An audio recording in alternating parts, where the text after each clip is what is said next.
Georgia Pacific Consumer Products versus Drehle Corporation. And Mr. Phillips, I guess we'll hear from you.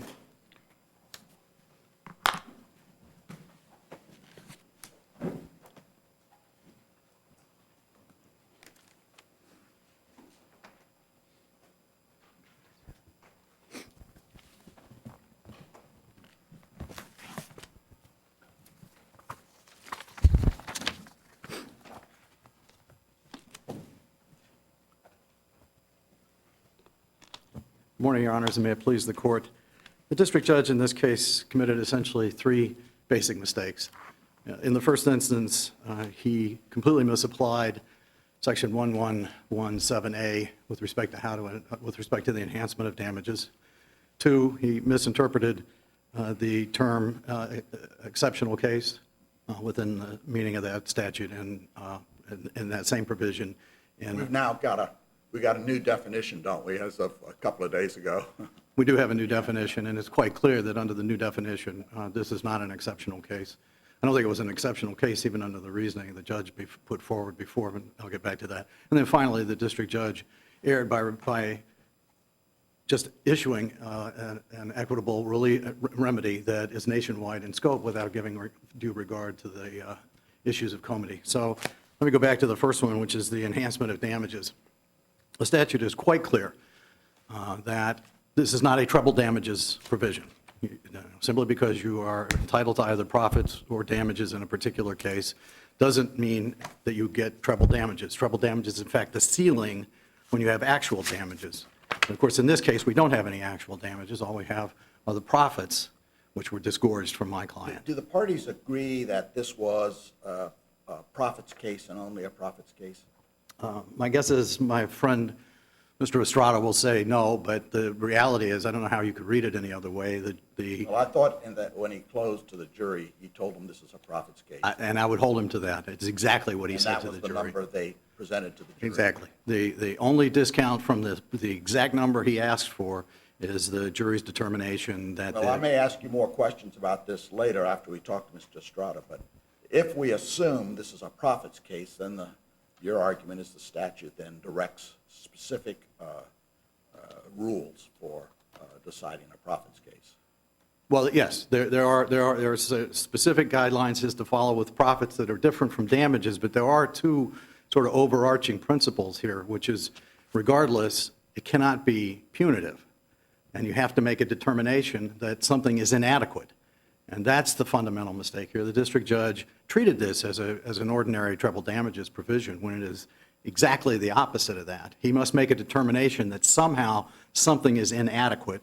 He never made that the compensation is inadequate. He never made that determination. And then he has to make a determination that whatever amount he gives beyond what the jury has awarded is not in any sense punitive, that it is fully compensatory. So having failed to make either of those determinations, there was no basis for an enhancement in the circumstances of this particular case.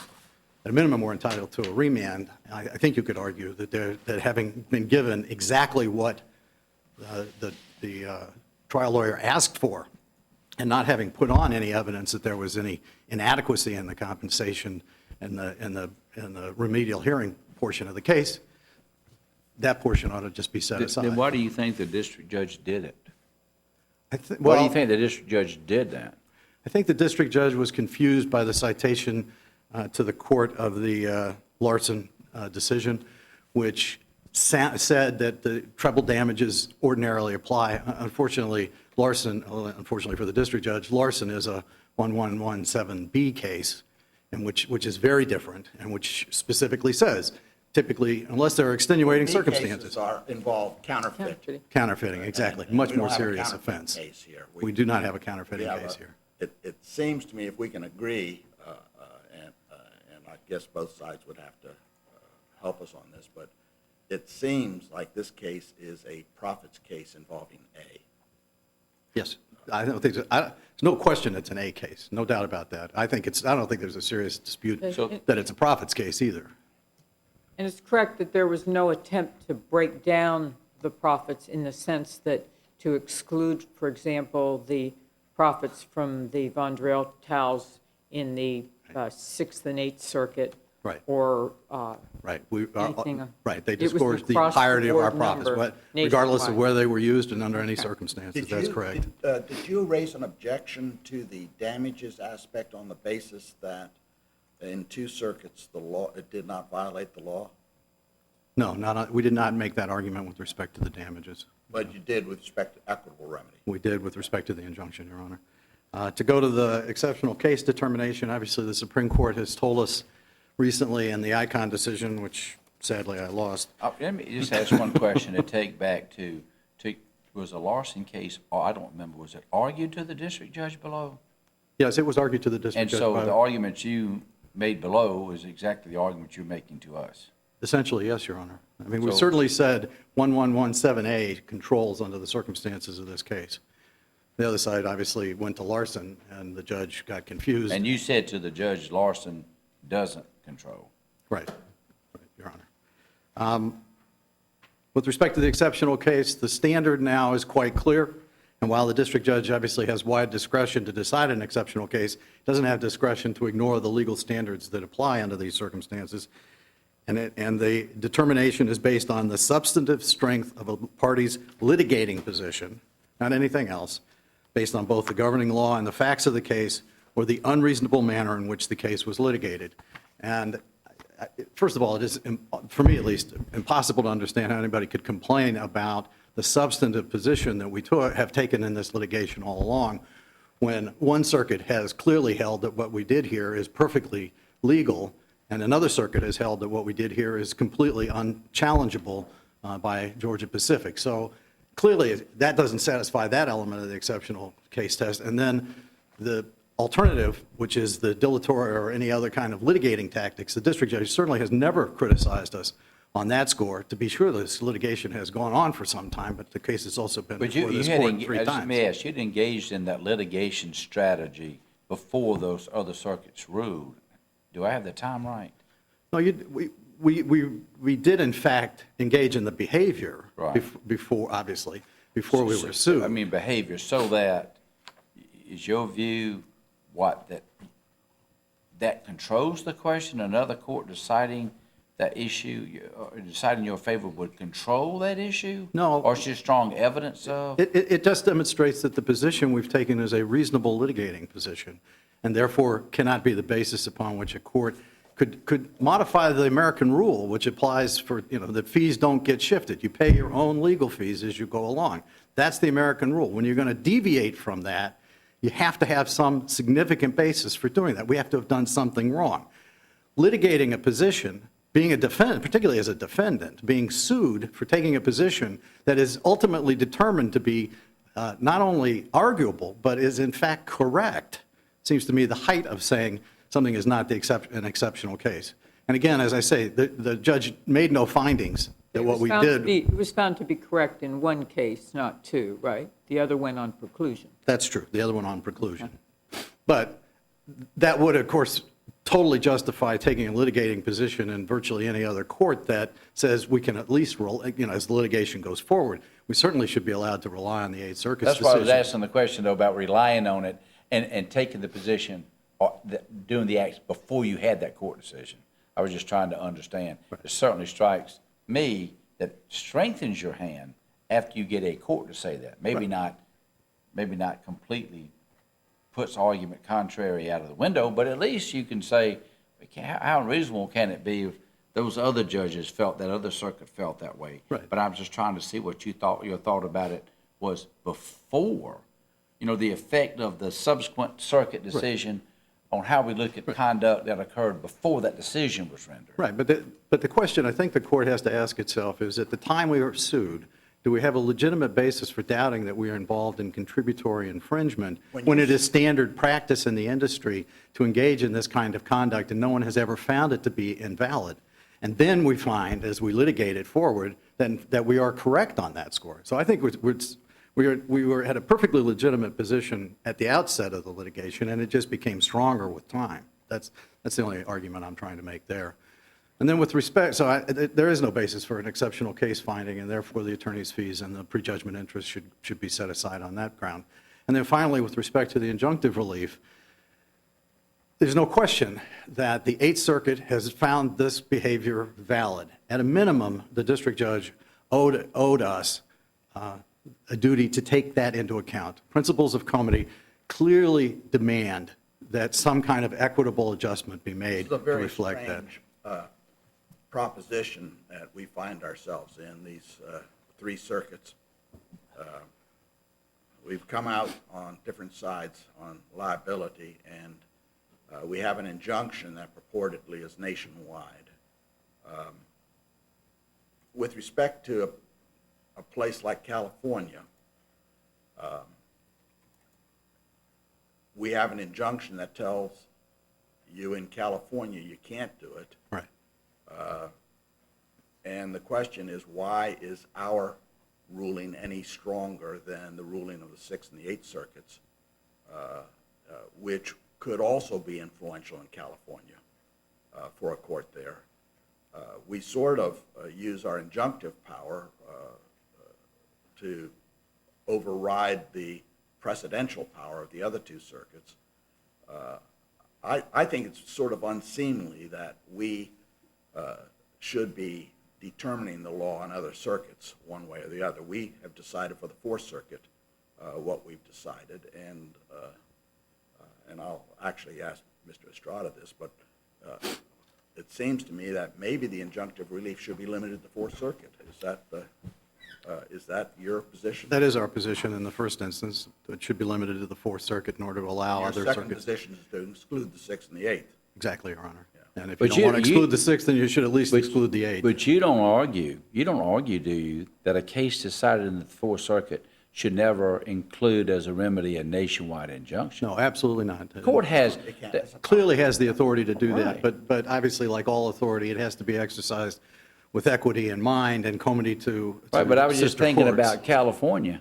They may not ever like what the Fourth Circuit decides in a case, but that doesn't mean that we couldn't issue, a court in this circuit couldn't issue an injunction that would affect them, notwithstanding their misgivings about it. Right, and I think what makes this case somewhat different than most is obviously the behavior of Georgia Pacific in engaging in serial litigation and bringing these issues up in a variety of different circumstances and in different circuits, and as a consequence of that, you end up in this very unusual and frankly uncomfortable situation of three courts going in different ways. Well, my question, though, was not to take issue with the questions that I understood Judge Shedd to be presenting. My question was a seemliness about we clearly have the power to issue a nationwide injunction. I mean, every court does. Right. But now we have a circumstance where three courts are at odds with each other. And I suppose, just on a theoretical basis, the Sixth and the Eighth could issue injunctions or declaratory judgments and say that we find this legal wherever you are. You're the parties and you're litigating, and as a matter of United States law, we find your conduct legal. That's a hypothetical, but my quick concern was that our nationwide injunction, even if you exclude the Sixth and the Eighth, might be interfering with the authority of the Sixth and the Eighth with respect to the states that have not yet addressed the issue. And that's exactly the area of litigation, Judge Well, Meyer. yeah, I know, and I don't know, it still may be, since we find it a violation here, that we should issue the injunction as far as it can reach without trampling directly on the Sixth and the Eighth. But I find there's an unseemliness about this national battle right now, and I would invite my colleagues in Washington to come down and take care of this for us. I couldn't agree with you more, Your Honor. Phillips, let me ask you about the prejudgment interest issue. Yes. Are you contending that the exceptional case standard is defined in Octane Fitness for attorney's fees? Are you asking us to graft that onto the prejudgment interest analysis? Yes, Your In Honor. which we have not done that in the past? Well, as I understand it, the only basis for prejudgment interest in this circumstance generally is if there's an exceptional case. If you want to say exceptional case doesn't get you there, then there's no other basis What cases in in the the statute. Fourth Circuit say that? that you have to have an exceptional case to get prejudgment interest. Don't our cases refer more to the discretion of the trial court Right, but, and have refrained, unlike the Second Circuit? right, but I don't have any case authority in the Fourth Circuit on that particular point, Your Right. Honor. What I do So have what is then the statutory best scheme. argument that we should just import the octane fitness analysis regarding attorney's fees in exceptional circumstances over to the prejudgment interest context, because they are different concepts. One is to accurately represent the value of the judgment, and the other is to compensate the parties for bringing a reasonable case to court. Right. Although, again, the whole provision is profits, damages, and costs. I understand my You can go time is ahead, up. sure, go ahead. Is, to my mind, a very carefully articulated provision to deal with everything that goes to the sort of remedial aspects of the monetary remedial aspects of the case. And there's no mention whatsoever of prejudgment interest in that context. So I realize that Well, there in this is court, normally silence is enough, but here is a situation where you've identified costs as a specific element as something that gets in under certain circumstances, and it doesn't say that. So my first argument would be that the absence of prejudgment interest in this particular statute suggests that Congress did Well, it's not in intend B. it. What's that? It's in B. Right, which doesn't apply to this particular Right. case, and right. so, the argument might be that if it's stated in B and not A. And therefore it was not There might be intended. some deliberateness in that, I don't know. Right. Well, I think we would presume that that's deliberate, Your Honor. Or it could just leave A open to the common law. And there, it would seem to me that that's why you would go back to the exceptional case determination, because if you have an exceptional case, then it's perfectly reasonable in that situation to say, okay, then you get prejudgment interest. And other courts have looked at it that way, and it seems sensible to me. But in this context, we know there is not an exceptional case, and therefore, you shouldn't have prejudgment interest. Nothing in A What's says the it. amount of money involved in the prejudgment interest, do you remember? It's a big number. I remember that. Okay. All right, we'll hear you back on rebuttal. I appreciate Mr. Estrada?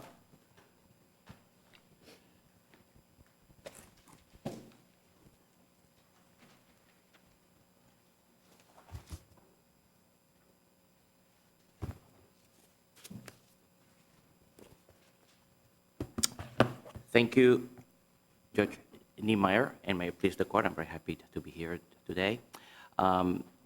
Something very striking that I did not hear during Mr. Phillips' argument, and that was any reference to the record in the district court. And the reason for that is practically the entirety of what he had argued today and the bulk of what he argued in his brief was never raised in the district court. There was never any fight or reference in the district court as to how profits are different from damages or subject to different standards. The word comity was never mentioned. I could go on and on and on.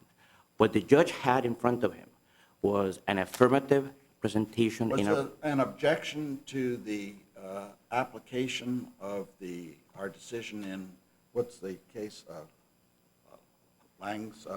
Larson. Larson? No. Larson, was there an objection to the No, application of Larson? no, we cited it as an analogy to what was appropriate here, and I'll get to this, and they never cited it back or said that it's not an appropriate case to be considered in this Well, context. I asked that question. Yes, I asked that question. and we cited it in our papers. We consistently took the position that it furnished a valuable analogy to what was going on here. Now, the Larson case on the page that the district court cited is also very informative because it deals with the first question that Judge Niemeyer asked, and it was this: is this a profits or a damages case? By the time we got to the remedies hearing, the only thing that was available to the district court was the damages sentence in section 1117. And the reason for that is that as permitted by circuit law, Larson, the case went to the jury to find damages based on an evidentiary presentation of profits. Larson says, and I could quote it, as permitted by subsection A, the trial found damages based on the defendant's profits. Now, profits... That's because B references A.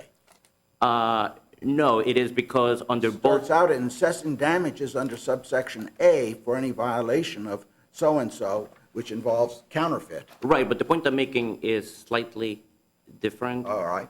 The point is that profits can be relevant as a matter of forensic proof to be a proxy for the damages that the plaintiff suffered. They can also be relevant under the statute, which allows both profits and damages, as a question when the claim is one for disgorgement.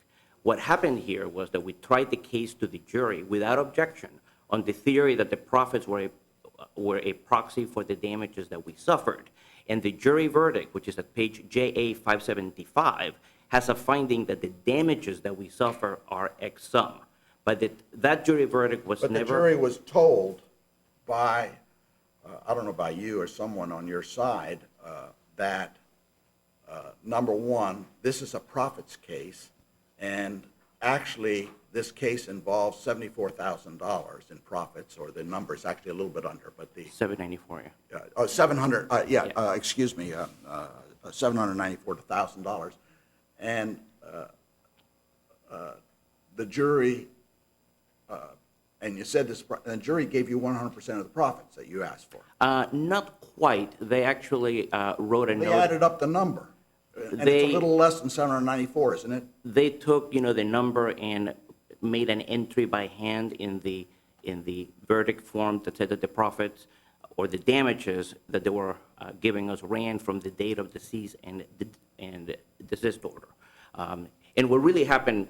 Well, it was the range of profits on that chart. Well, yes, I understand that, Your Honor. I don't think this point is controverted. Well, it may be. This is somewhat important, actually, for me, because I must say, if this is a profits case, and that's the theory the jury considered the case, I think the statute directs how we handle the case.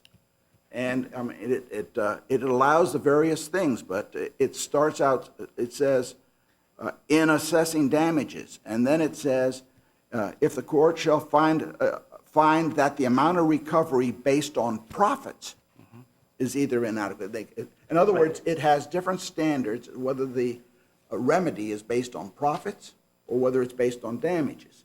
And I think it's a little bit like a cookbook. You just follow the recipe. And my point is that by the time we got to the remedies hearing, where these directions might be relevant, there had been an unappealed jury verdict that had a finding not of profits, but of damages. So that as the case came to the district court after the remand from this court for the remedies hearing, the only thing that we argued and the only thing that they talked to the judge about was damages. There was never any mention to anyone that, wait a moment, they're asking for something that is not allowed under the statute.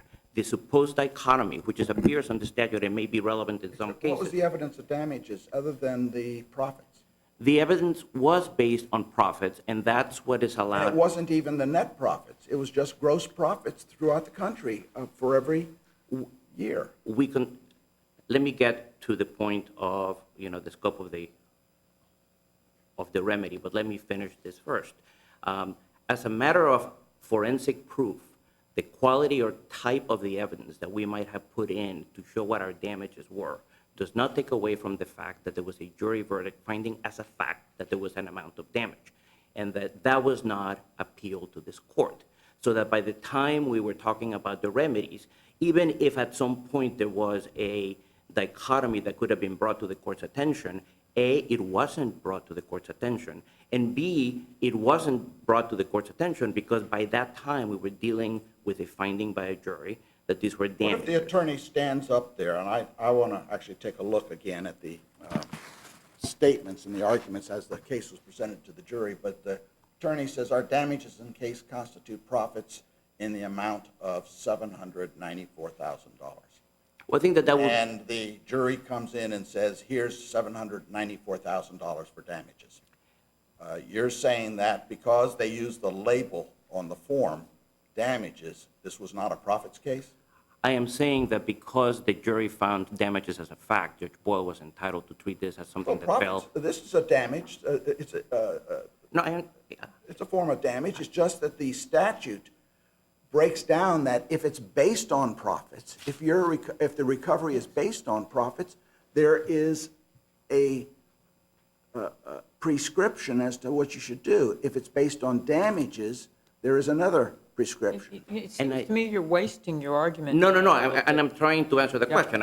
I would just simply say that a litigant who believes the distinction is relevant should bring it to the court's attention.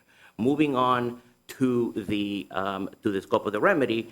I will start by pointing out that the whole notion of comedy was never mentioned to the district court. What was mentioned to the district court was an argument that was based expressly on preclusion. The court was told at pages JA 833 and 849 that the reason there could not be a nationwide injunction was not that there was cases having to do with comedy. None of the cases cited to you on the subject of inter-circuit comedy was cited to the district court.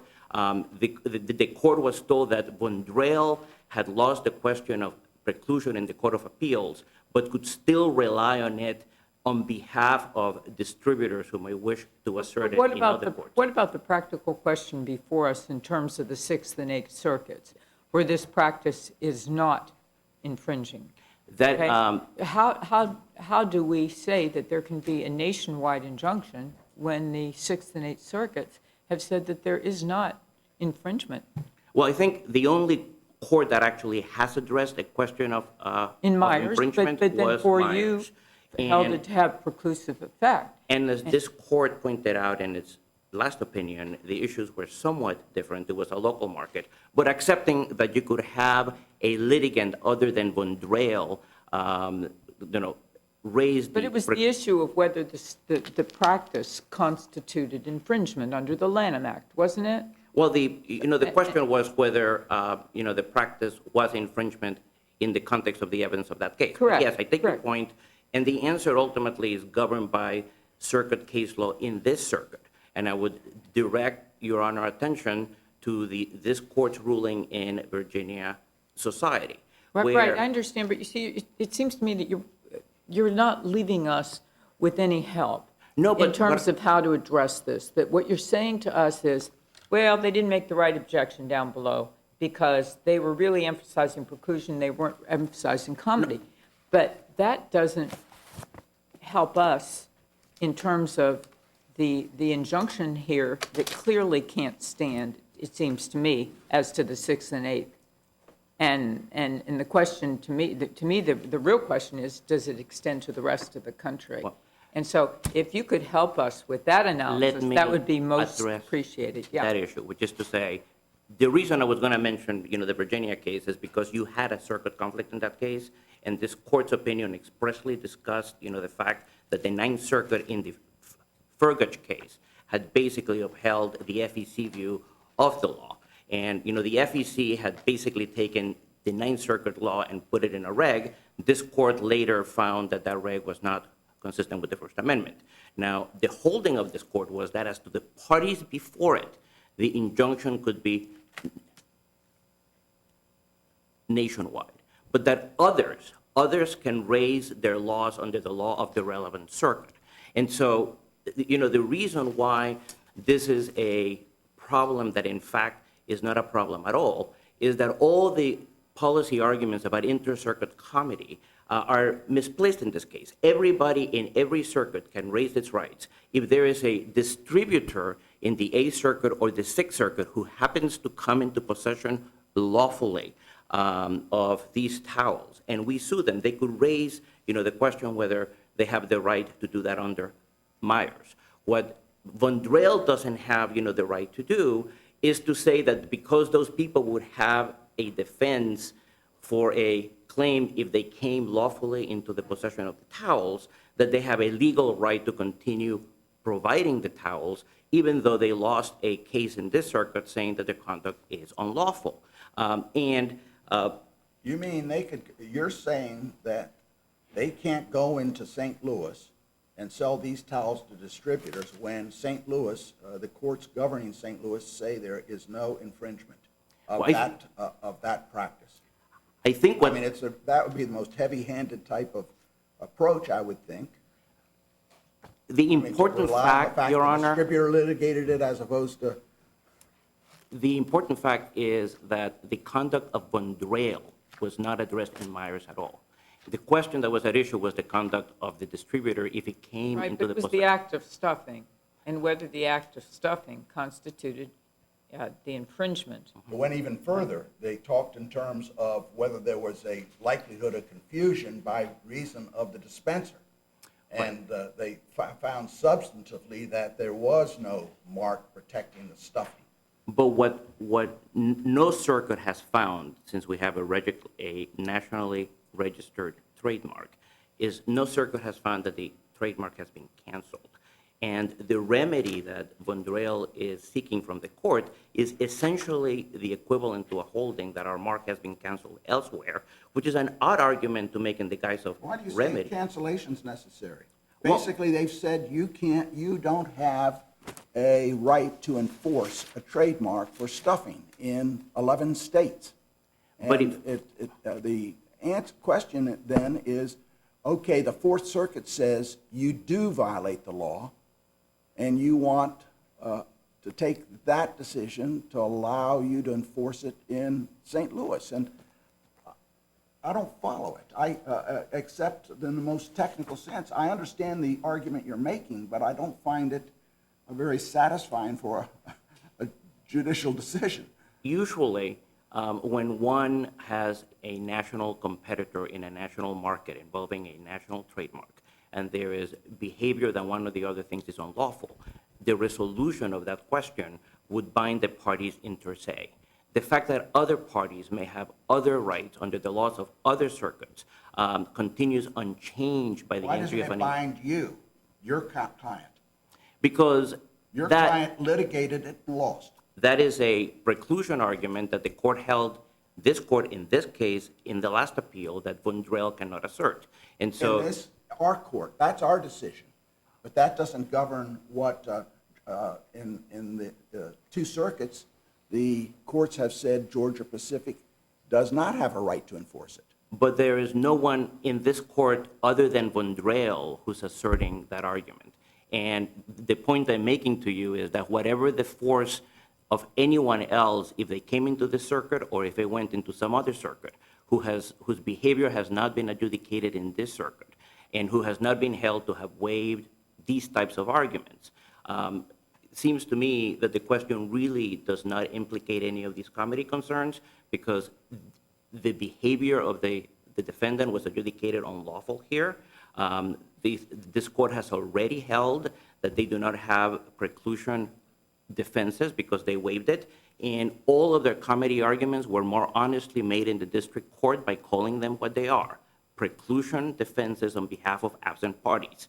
But for the fact that you have already ruled in this case that preclusion defenses are not available to Von Drehle, the basic fact of the case has not changed. They are continuing to assert derivatively the rights of parties not in front of the court. We're perfectly capable of asserting their own rights in this or any other circuit.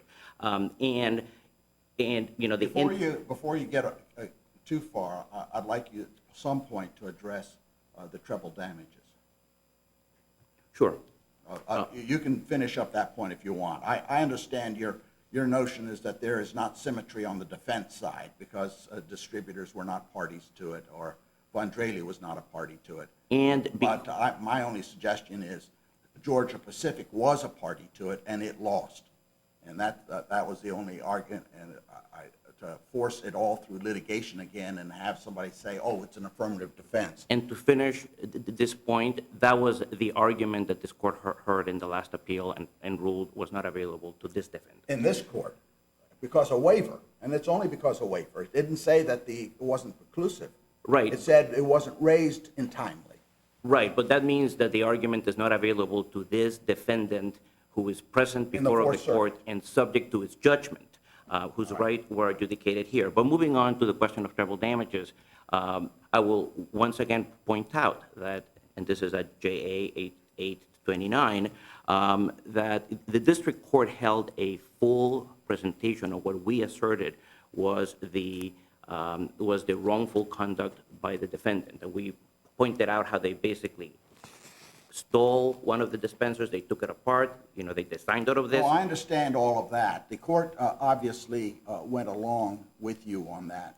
There is an interesting question about what's intentional, because it seems to me every violation of this nature where they believe they're right is intentional, which doesn't make it, it has to be, it seems to me if you're under A and you want to get that type of thing. It would have to be intentionally in violation, that you knew was in violation. But set that aside a minute. My question is, it looked like the district court applied treble damages of B to A, and it looks like in A, you don't, they're not available to you. I don't think anybody argued to the district court that B was applicable. All right, let's And set aside the waiver, because I think it's just too technical at this point.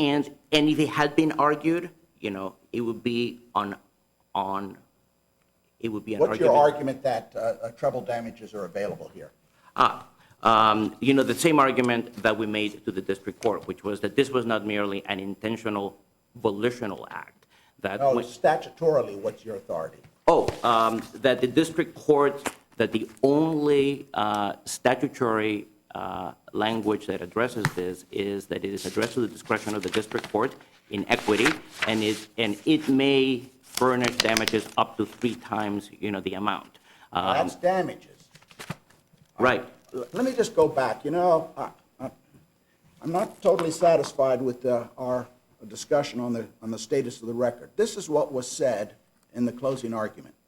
The damages we want, that's your side saying it, Georgia Pacific saying it to the court, the damages we want, and I think from the judge's instructions you will find if we prevail, we are entitled to this, and of course the form labels it damages, is for the time to give up the profits that they made selling knockoff paper to put it into our trademark dispenser. And the only number in the record on that is the plaintiff's exhibit 266.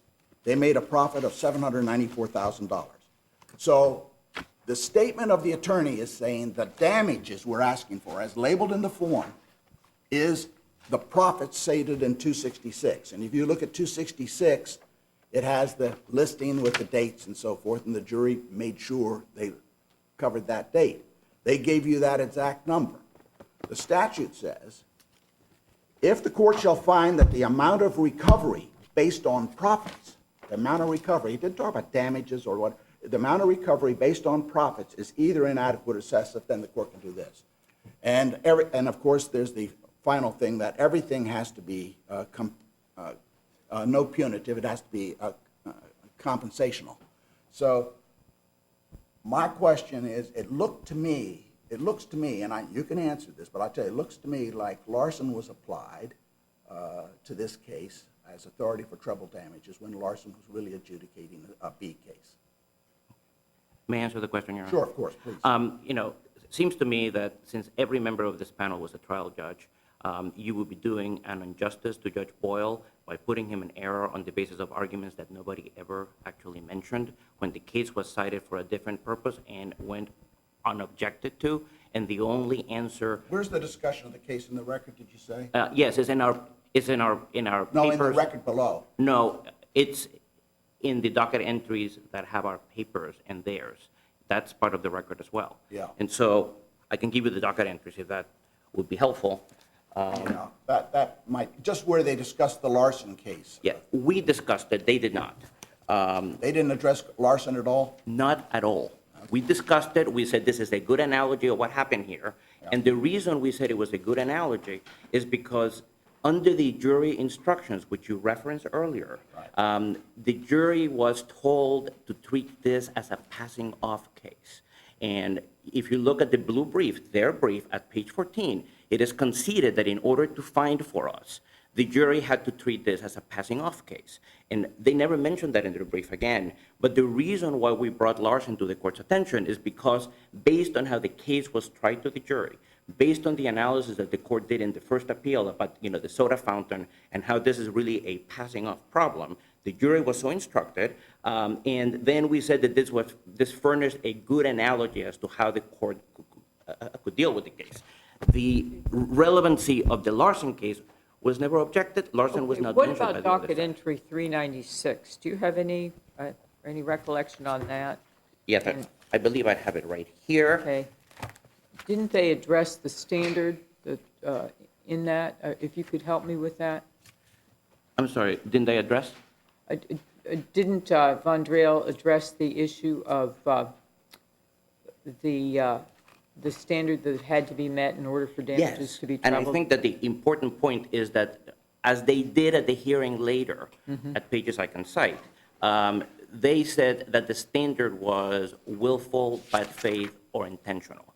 And when they came to the hearing, they stood up and said, on all of these monetary components, there is no dispute that the standard is basically the same, what you call bad faith, willfulness. And they equated both things. And so as the trial judge came to the hearing, he had every reason to believe that the dispute in front of him was a binary one. But the trial judge also has to read the statute, doesn't he? I mean, Surely. in fairness, I But mean, it- the parties shouldn't mislead the judge, and I would never suggest that, but the judge has got to hone in on what the statute requires too, doesn't it? If the But the- parties are objecting? For the reasons that I outlined earlier, I believe that he was justified in treating this as a damages case.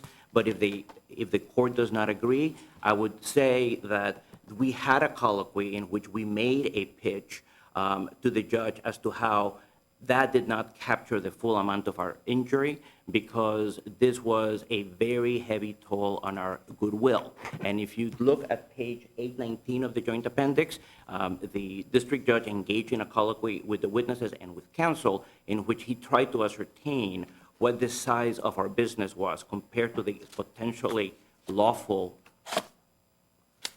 market for the towels. And what he elicited at the hearing was that we had roughly 4 million of these units out there, and that since the infringement started, the most that Von Drehle could say was that they might be 18,000 lawful dispensers out there. And the judge then said, look, how much is each case of this paper? Did some quick math on the bench, and then he said the following. He said, by my numbers, Georgia Pacific has roughly a $400 million business in this trademark. And then he looked at it and said, even if I add everything else, the fees, the interest, et cetera, this is at the bottom of the page, it gives you perspective about the damages in this case. It is a $4 million a year, he actually just said $4 million. And the defense of this involved $5 million. It's proportional. So after considering all of our additional arguments about the damages to our goodwill and all the injuries that we suffered, he basically said, I can see how you have, the bulk of this market, this is a potential serious injury to you, and even if I add the damages with the fees, it is proportional to the likely injury that you could have suffered. So that's important too. Now, I don't want to harp on the waiver, but the unfairness to a district judge is this. He could have put a lot of that in an opinion if the question had been raised to him. And we do have an adversarial system of justice that requires well-represented, well-heeled companies to come into the bar of the court and say, Your Honor, the relevant part of the statute is this. Once we had a jury trial that was not actually taken up on appeal, the judge was entitled to believe that the jury had a factual finding of damages, and All right, that... we'll have to revisit the pleadings in the papers below. I guess we don't have them all here, do we, there? No, I think there are, All the material ones are in here? what you do not have in the appendix is the actual pleadings. Right. And I think they actually are well worth reading, and, the Well, one that you're... I'm not as interested in the pleadings as I am in the arguments presented to the court in the remedies phase. That is all in the In joint here. appendix, but I think it is based on the issues that had been honed in the brief that had been filed in advance, and I cannot emphasize that sufficiently because I was going to make a reference to the one that Judge Keenan actually made. One has to read it to really take the full measure of the arguments that they make and they did not make. Okay, thank you. Thank you, Your Mr. Phillips?